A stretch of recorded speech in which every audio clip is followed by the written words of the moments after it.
Hi everyone, it's Niamh here and welcome to my art journaling channel. Today we're going to be doing a little bit of graffiti grunge and using an image from ScrapFX. So starting in my small craft journal, this is the 6x6 one I think, and I'm putting in some gel medium and pasting down this gorgeous graffiti collage page.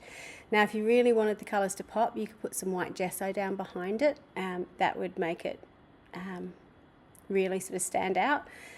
I didn't because I sort of wanted that grungy wall look, but you know, each to their own. But I am going through and blending in some gesso around the edges. So I'm using it's quite a dry brush, so I get those dry strokes around the edges. And then I'm just drying it off. Once I've done that, I'm using inspiration from the colours that are on the page already, so those bright pinks and blues and yellows. So I'm going in, I've got this neon ink pad, which is gorgeous pink colour, so I'm using that. Then I'm going in with a blue archival ink to stamp some alternates, and then going in with a little bit of yellow as well. So the stamps I'm using, I think, are from Visible Image, I think. And I'm just sort of using those to get that little grunge bit in the end. This is a stencil from Stencil Girl, Now's Time, and it's not actually a stencil, it's a mask. So when I peel that away, I'm going to have the words in white underneath with a little bit of that stamping in the background. So it's again a really quick and easy way to put something on the page. I'm using my pink pen, again picking up some of those colours from the main image to do a bit of a drop shadow on the letters to help pop them out from the background a little bit. Particularly for, you know, the ears. The eye gets a little bit lost in there, so just by doing this just helps draw a little bit of attention to the fact that there is letters there. So my pen, as you can see, is struggling a little bit. It's been sitting for a little while without being worked. You know, my black and white gets used quite regularly, but my other colours don't necessarily get used quite as much. So once I've blended that in together and finished that off, then I'm going in with my black Stabilo again to sort of finish it off.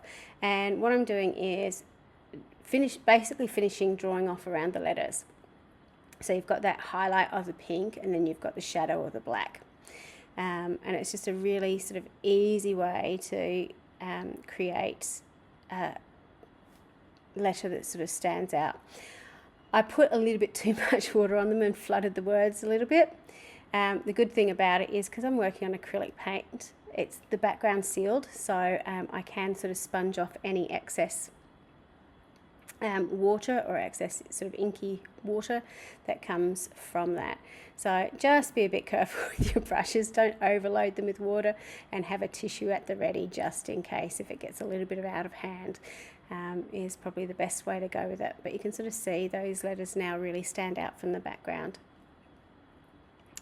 Particularly the Stabilo pencil, just by adding a little bit of extra clear water, you can sort of wash away bits that you don't particularly like anymore.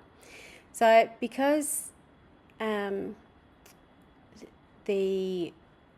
is stenciled in the middle, I decided I want to put a little bit of white on it as well, just to help really create something that stands out. And I'm going around all my letters just to add a little bit of pop of colour in it.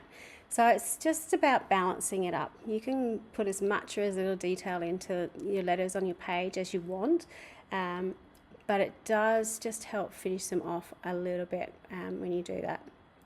Now I'm just going in with some acrylic ink. So this is a bright neon pink ink, and splattering it everywhere. So across the collage image as well, so it helps it blend in to the background. You want everything to sort of flow together. If I mask that off, you'd sort of get this funny, like a border around it, which is fine, but for this page, I want it to sort of all go together. Acrylic ink takes a little bit longer to dry, so just be patient. Don't go and close your book straight away. I'm now going in with a little bit of black to balance it up.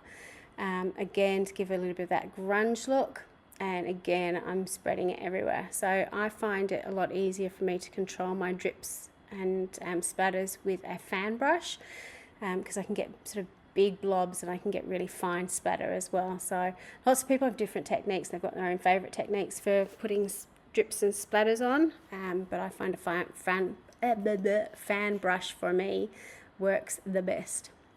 Just to finish off, I'm going in with my white stress crayon, not stress crayon, sorry, watercolour pencil.